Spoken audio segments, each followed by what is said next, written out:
And in the conversation that I had with him, I was very quickly convinced that this was a very painful, devastating, damaging relationship that he was in, and that he had a biblical reason for leaving, and he endured this now for decades. This is not something that he easily left or quickly left. And so in my heart, after walking with you guys have been very accountable to me since the very beginning. This man has been very accountable to me, regularly lets me know what's going on in you guys' relationship.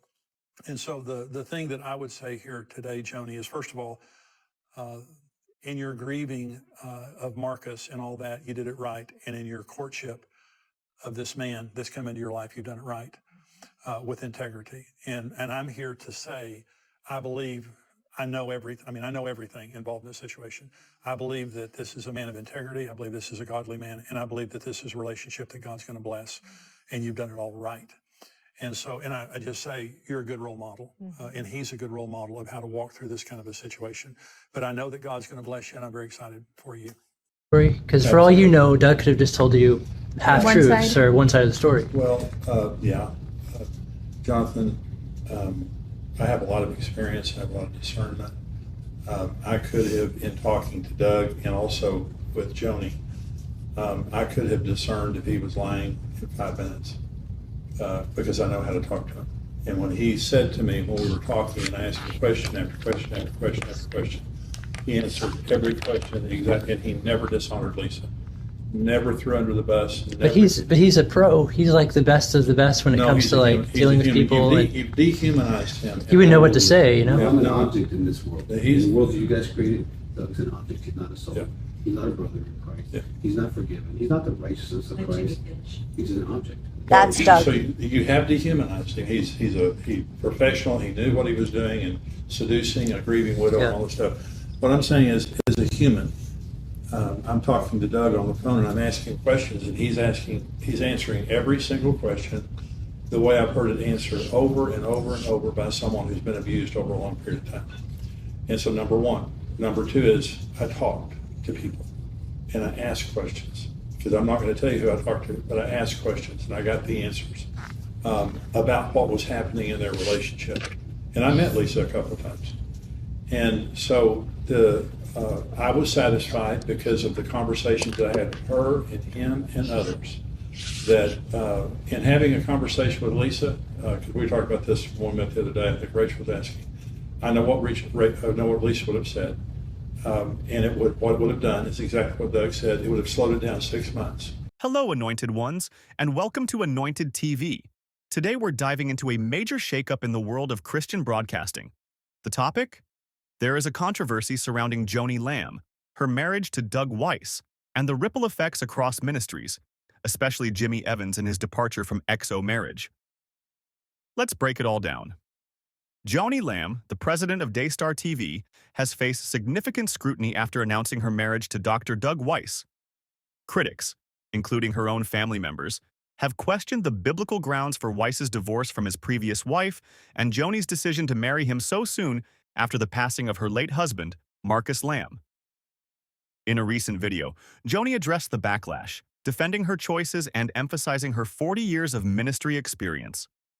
She expressed dismay at the accusations that she lacked discernment as a grieving widow. Joni also shared the names of numerous pastors and close friends who supported her marriage, including high-profile figures such as Jimmy Evans, James Robison, and John Hagee. One of the most significant developments involves Jimmy Evans, the founder of XO Marriage, a ministry dedicated to strengthening Christian marriages. Evans publicly supported Joni and Doug's relationship, calling Joni the voice of God at Daystar and urging her family to back her decisions. However, this support came with consequences.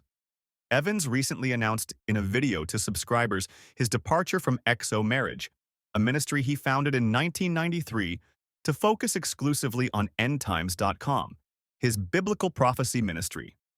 This decision follows intense criticism of Evans's involvement in Joni's marriage.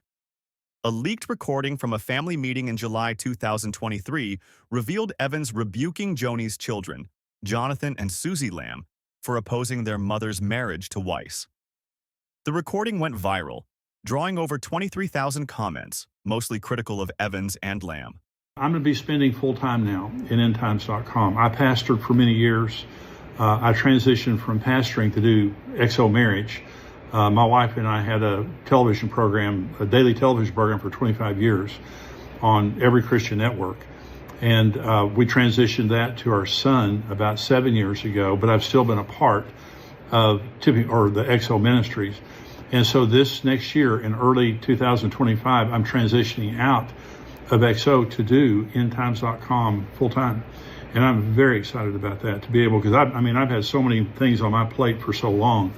And now endtimes.com, Tipping Point Ministries, is going to be the focus of my ministry going forward. I pray for the rest of my life. I love Bible prophecy. A key point of contention revolves around Doug Weiss's divorce from his previous wife. On Joni's program Table Talk in March 2023, Evans defended Weiss, stating, "In my conversations with Doug, I quickly realized that his previous marriage was painful and abusive. He had biblical grounds for divorce. However, critics have pointed out discrepancies. In 2019, Weiss described his former wife in glowing terms on Daystar, calling her selfless and having the purest heart I've ever met. The conflicting narratives have only fueled skepticism. Joni Lamb has received strong backing from influential pastors and ministry leaders despite the backlash. She shared that friends like Karen and Jimmy Evans, James Robison, and John Hagee offered their prayers and support during this journey. Joni highlighted prophetic confirmations and discernment from trusted mentors and intercessors who encouraged her to move forward. One notable voice, Drenda Kesey, told Joni back in July, "The Lord is bringing someone into your life. Don't close your heart or be afraid." Additionally, figures like Jesse Duplantis, Lawson Perdue, and her immediate family have expressed confidence in her decision. With his departure from XO Marriage, Jimmy Evans is shifting his focus entirely to endtimes.com and Tipping Point Ministries. Evans's transition marks a significant moment for XO Marriage, now under the leadership of his son, Brent Evans. This change raises questions about the future of XO Marriage and the broader impact of Evans's controversial stance. Will his prophecy ministry thrive in this new season, or will the fallout from this controversy linger? This story highlights the complexities of navigating personal relationships, public ministry, and biblical interpretation in the spotlight. What do you think? Was Jimmy Evans right to support Joni Lamb? And what does this mean for his legacy at XO Marriage? Let us know your thoughts in the comments below. And don't forget to like, share, and subscribe to Anointed TV for more updates on this and other stories in the Christian world.